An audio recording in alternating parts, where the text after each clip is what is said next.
just ask the Lord to help us understand His Word, and also the Holy Spirit to open our hearts and change it from a heart of stone to a heart of flesh. So we're now entering into this holy season in the church. This is the 40 days of preparation for Holy Week. There are some customs or legal matters that I would like you to understand. Unang-una, sa mga ating nagtatanong, ano po ba dapat, ano po agad ba yung mga nagpapasting? Kapag ito po ay nagpapasting, gusto mo mag-fasting, ang nire-require ng simbahan ay 18 hanggang 16. So, bakit po 18? Actually, binabapan na nila ito 14. Kasi mga 14 years old, pwede na sila mag-abstain. Para na siguro we have the strength of our bodies to endure yung konting gutom. Naalala ko nung nasa seminary pa ako, every Friday, meron kami prayer and fasting. Siyempre, pag di ka sanay, ang hilig ka, hindi po yung uso yung pinatawag ng intermittent fasting. Di ba yung uso noon? Pero ngayon, as we discover the wisdom of fasting, hindi lang pala siya pang-spiritual, kundi it's also good for your health. Kasi para yung katawan mo is helping to be more healthy. So, sabi ng aming formator, huwag kayong mag-alala, hindi kayo mamamatay. Kasi sabi namin yun, sabi ng nanay ko, huwag magpapagutom kasi mag-o-ulcer ka. Diba? Lagi sinasabi. Pero pag once a week lang pala, hindi naman daw pala. So, yun po yung age. Ano po? Pag sinasabi po natin fasting, ito po ay required ng simbahan sa lahat ng Katoliko on Ash Wednesdays and Good Friday. So, ano po ibig sabihin ng fasting in a legal terms? Kasi marami po napakonfuse. Dalawa po yan. Meron po yung strict fasting, which is yung wala talaga. Ang sa tawag nila is you only drink water and bread, little bread. So yung tinatawag nila water and bread. Yun yung strict fasting.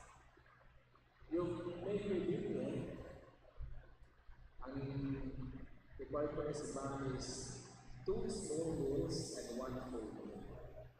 Walang merienda in between. So, 2 small meals. So, sa umaga, siguro pwedeng kape at saka pandesal. Yun na yan. Yung lunch, pwede ka siguro magkaroon ng kanin, ulam. Pero sa gabi, pwedeng prutas na lang. Yun yung fasting. Ano naman po yung abstinence? Ibig sabihin, abstinence means that you abstain from eating something. So, ang ina-abstain natin sa simbahan kapag panahon na ganito, especially Holy Week, is yung karne. Yung kagabi, yung walang nalaman ay salita pala carnival. Ano yung carnival na salita? Carne at saka bale. Carne is flesh or meat, and bale is upang. So, kaya pala yung Tuesday or Ash Wednesdays, yung Mardi Gras na ginagawa nila, ang tawag nito is carnival. It means you are saying goodbye to flesh. So, kagabi, dapat kumain ka rin ng kumain. Kasi ngayon is fasting. That's why they do the Mardi Gras or Carnival on Tuesday. Kasi the following day is the beginning of the Lenten season. So yun po yung one, you abstain from eating meat. Kasi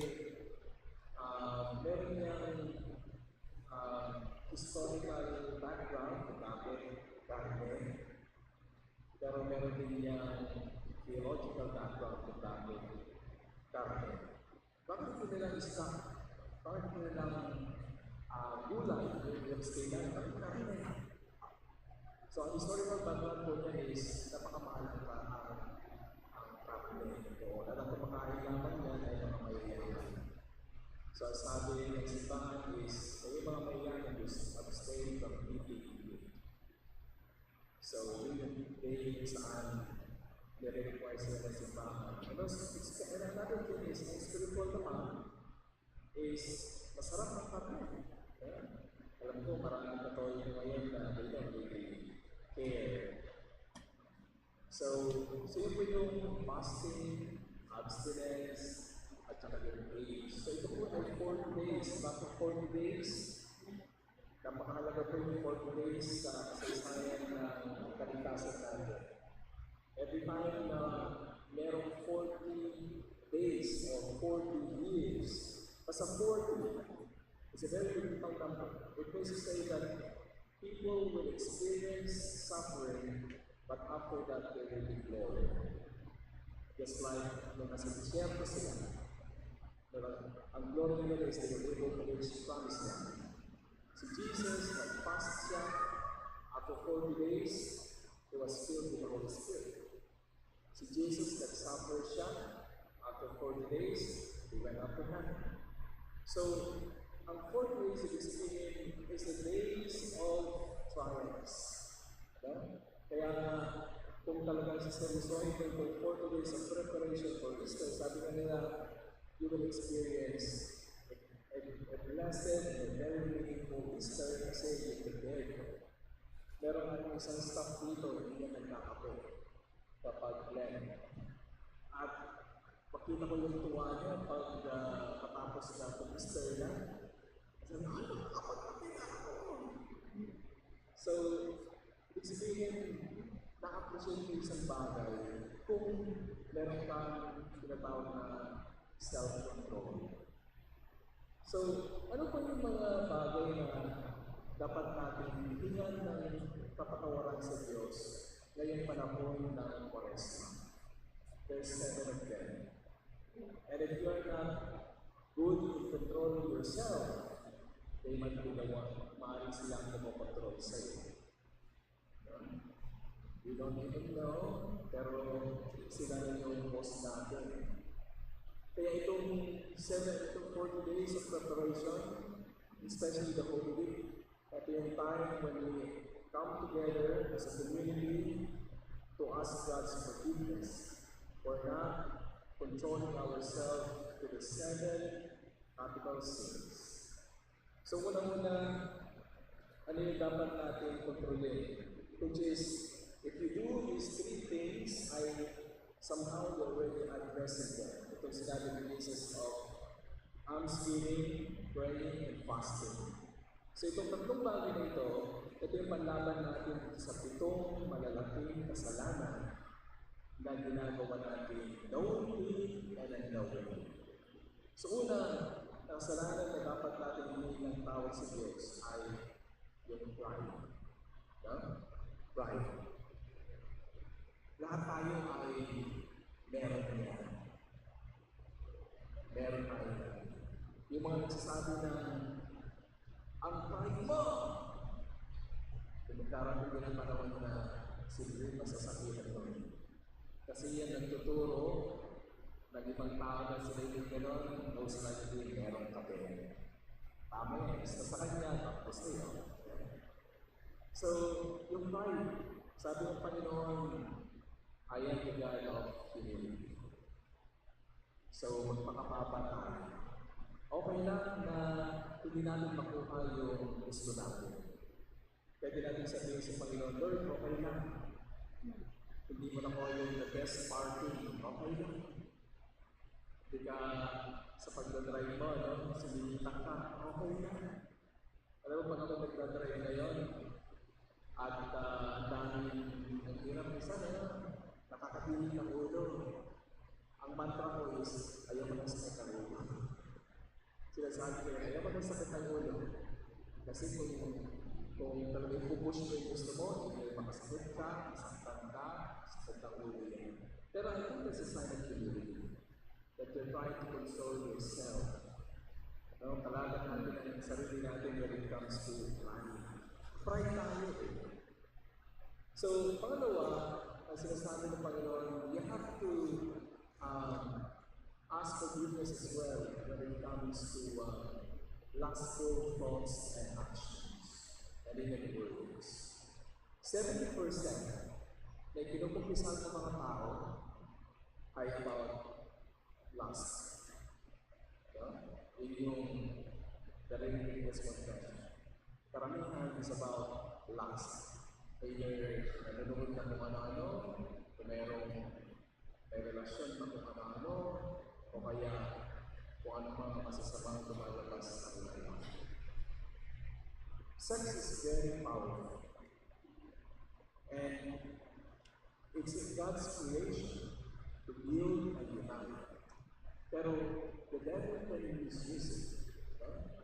And today, makikita natin the sacredness of our sexuality is now being sabihin parang sabihin. The moral values when it comes to sexuality is being written by the culture that we have today. So, pag kayo po ay nag-struggle about lust, hindi lang po akala ko noon, ang nag-struggle lang ito ay mga kabataan, mga middle age. Meron lang confess sa akin na 85 years old, at ito pa rin ang kanyang ilong isa. It's lust. So it doesn't go away whether you're young or when you're old. It's always there. Sabi na lang informator, it will only stop 6 hours when you are 6 feet below the ground. Ganun po siya kapindi. Pag 6 feet below the ground ka na, after 6 hours pa, saka pa lang siya mag-i-stop. So if you're struggling with it, just ask the Lord to help you. Self-control. Yan po yung panlaban natin dyan. Envy, pagiging envy, pagiging envious, pagiging may ibigin. Yan. Pinigin natin sa Panginoon na let's learn to count our blessings. Kasi pag hindi mo tinitignan na blessed ka ni God, lagi kang nahihigit sa iba. Lalo na ngayon, ang social media is a way for us to make other people smaller. Ang pinapost lang natin sa social media, yung mga magaganda at pwede natin may pagpalaki. And paano kung wala ka nun? You feel bad, no? Kaya yung iba, nag-i-activate sila sa kanilang mga Facebook kasi dami yung mga negative. It affects their minds, their peace. So, pagkain po natin yan, hindi naman kasama yung healthy na hindi. Hindi ba na parang naiinip ka, so umayot ka. No? Pero ang masamang ingit is yung binebles ka ng Lord, hindi ka pa rin matagot. Kaya, ginababa mo yung iba para makataas. Yan po yung masamang ingit. No? Anger. Yan. Ito, isa rin po ito sa mga marinig sa confession. Ako po'y nagalit, ako po'y nagalit. No? Bakit yung malaking kasalanan sa Diyos? Kasi the anger itself, the emotion is not wrong. Kasi si Jesus din, nagalit din, di ba?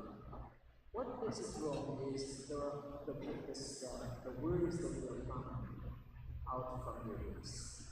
Yun yung isa. And of course, kung meron ka na natin, yun yung isa. Kasi pwede ka naman magalit. Kasi okay magalit, lalo na kapag nakita mo may inaabuso, magalit ka.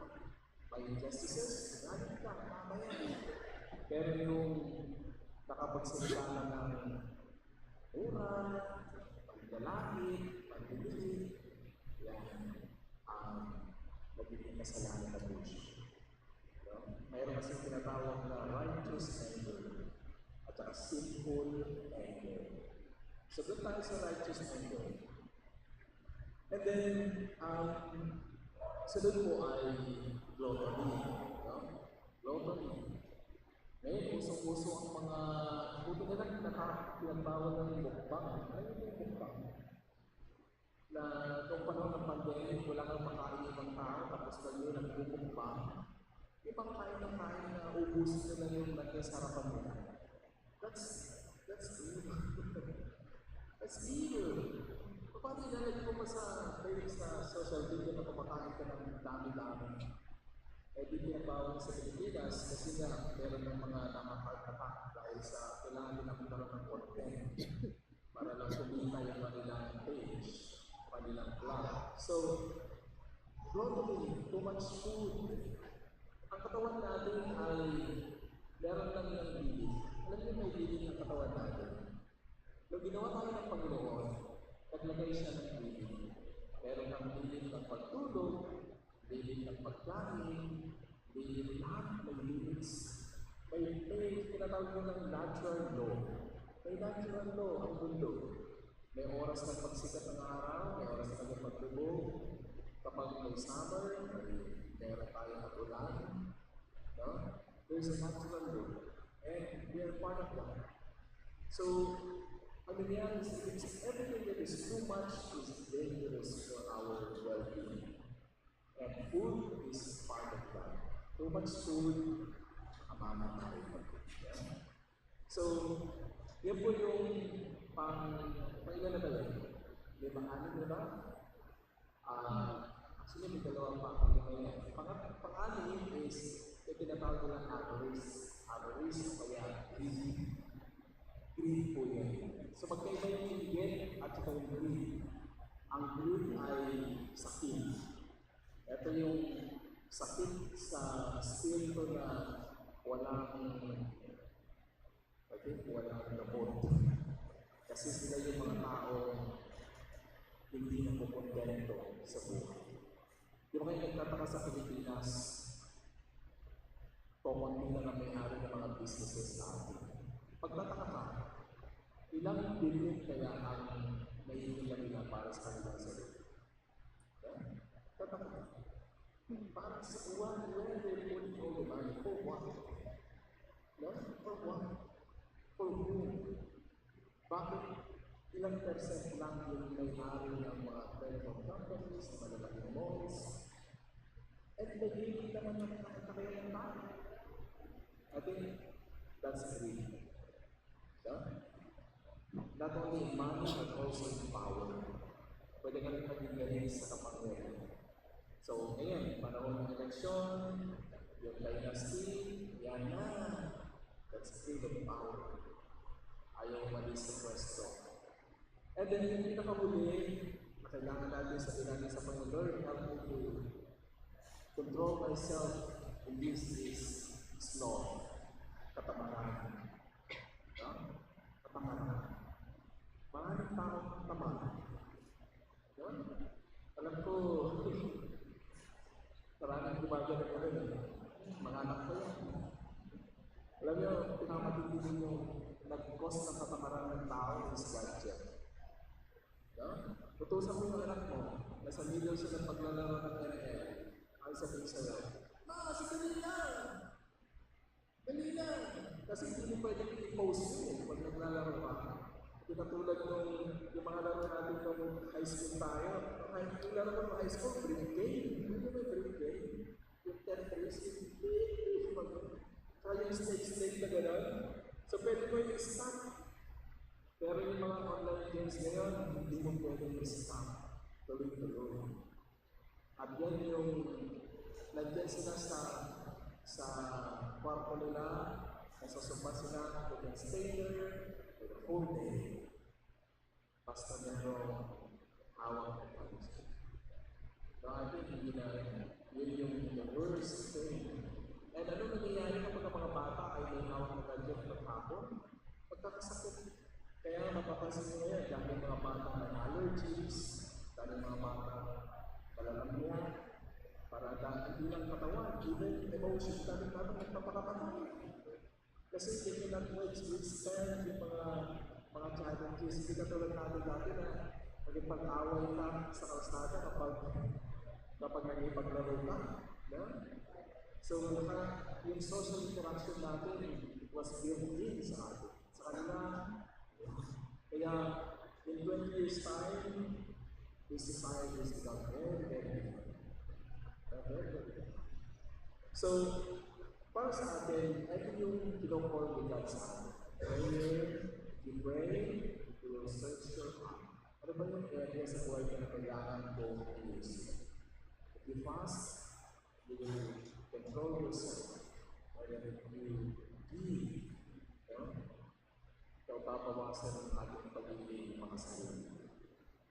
So, as we journey together, brothers and sisters, paalala natin sa bawat isa, sabihin natin na sa event tayo ngayon. Kasi ang dali makalimot. So, that's the way that we can care for one another. So let us continue the celebration of the Eucharist and ask the Holy Spirit to empower us and to guide us.